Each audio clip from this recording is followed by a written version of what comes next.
Ladies and gentlemen, students and studentesses, thank you so much for joining us right here at rayetse.co.za. Now, before we go anywhere, there's a major thing about what's happening with the lockdown at the moment. A lot of people are feeling that psychological pressure with academics and not being able to go to classes. So we at Rayetse have hooked you up with a lady called Vanessa Selete. She is a trained professional psychologist who can help you out unlock some of the stuff that's locking you up in the mind. She's here to listen to you and to talk to you about how you can handle your current pressures. The assignment questions are related to environmental management. We've got 4 key questions which need to be elaborated, discussed, and of course eventually answered. Now we're going to leave that up to you. The first question, define a green economy. That's interesting. Green economy is an economy that is aimed at making and reducing environmental risks and ecological scarcity. Now, it is also aimed at sustainable development without degrading the environment in which we actually live in. It's also highly related to economies of ecologies. Now, it's also pushed or is focused upon the application by political spheres around the world and in nations all across the world.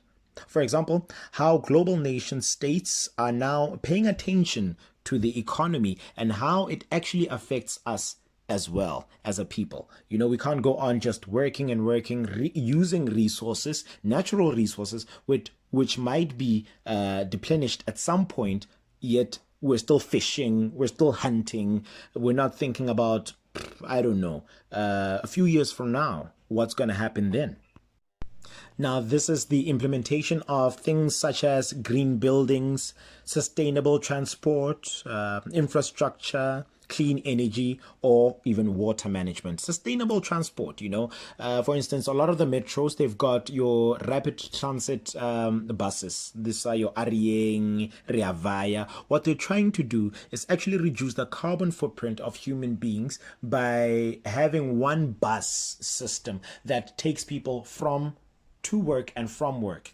This really does reduce the amount of people within their private cars which emit carbon dioxide or carbon monoxide rather, and which obviously pollutes the earth. Green buildings, these are buildings that have solar panels sustaining them. We've got in Alexandra, for instance, we've got solar panels in the township. We've got houses there with solar panels and geysers working on solar energy, and they don't necessarily use the grid, which ESCOM is, infrastructure as well, getting buildings that are facing the sun, for instance, that take on heat energy so that at night they're not that cold. There's lesser need for you to actually use heaters, which obviously uses fossil fuels.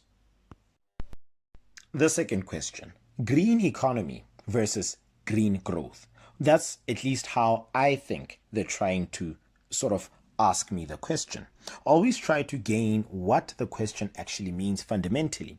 Now, this means fostering an economic growth and development while making sure that the natural assets continue to provide the resources and environmental services on which our well-being relies. Essentially finding the balance between an actual economy where people buy things and money is transported between point A to point B. Things happen. Who busy? It's like a marketplace. Along with, for instance, saying, I'm not going to fish too much. I won't buy turtles, or I won't kill turtles, all the turtles that come out, so that eventually next year again I can also farm or hunt for turtles again. Trying to find the balance, the ecological balance between an economy and of course the green subject. For instance, mines now have to be green savvy. For instance, as they mine, they have to be aware of whether they're actually polluting the natural resources that are there that could benefit themselves or that could benefit the immediate environmental neighbors, like mates or villages that live around there and everything like that, you know. Essentially, like I said, it's more a balance. Obviously, you'll need to do more research in this regard, but what it says is that try to strike the balance between the green economy and the green growth. What are they about? Can you marry these two subjects? The third question requires for us to go back and find out the origins of the green economy. Now that we've already defined the green economy, it makes it easier for us to answer this question. Okay. In 2007, a group of Swedish pension funds intended to invest in projects that help or promote the climate issue. They approached the World Bank and they gave them green bonds. Now, these green bonds were the first of any kind of bonds given by the World Bank. They normally give out bonds, however, nothing specific to the bondholder.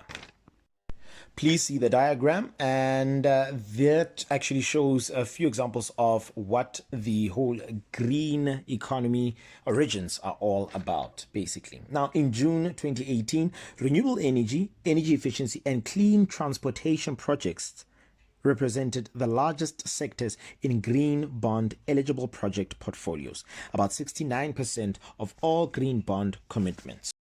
Now, remember, the aim is not to give you answers, but rather I'd like for you to understand how you come about to getting your answer.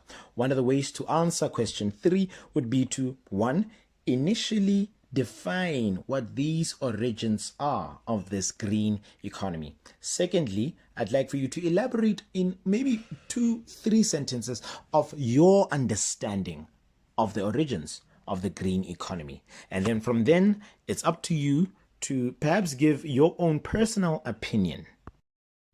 The fourth and last question. Now, this really does speak to one's mind or one's personal opinion about the subject matter. Why reorientate economy to the green economy?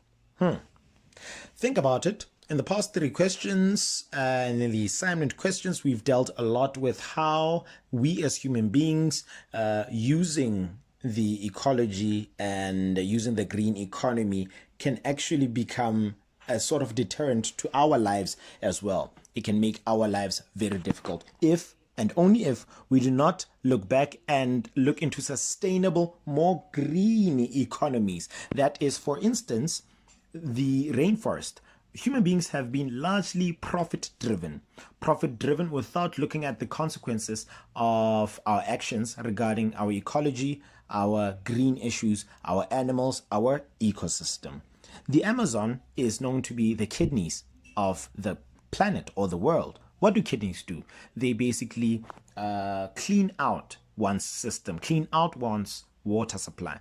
So the Amazon, a large percentage has been taken away because of human beings focusing a whole lot on a profit, money-centered economy as opposed to a green economy. Now, what happens when all the trees in the Amazon run out? What happens when all the water supplies run out? What happens when all the fish have been taken out of the water? We can't even sustain ourselves anymore or our livelihoods. Now, a green economy focuses on what? Sustaining these things so that they can also sustain us. Sustaining natural resources so that they can also sustain us. Now, when you answer this, why reorientate the current economy, the profit-driven money economy, to a more broader, more humanitarian green economy?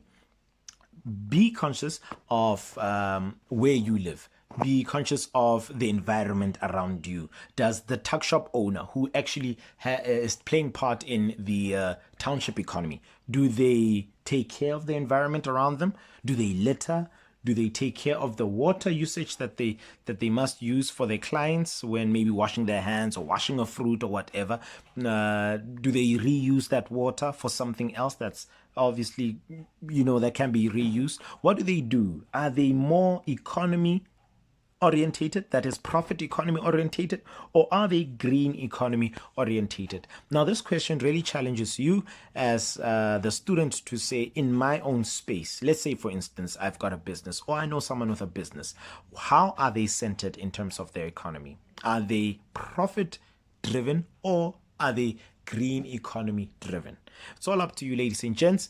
Again, thank you so much for joining us. I hope that some of these discussions will help you to answer and ace this assignment over here. Remember, once more, we're not here to give you answers, but we're here to just really broaden your mind in answering these questions. Thank you so much for joining us. My name is Tshekedi Monyemore.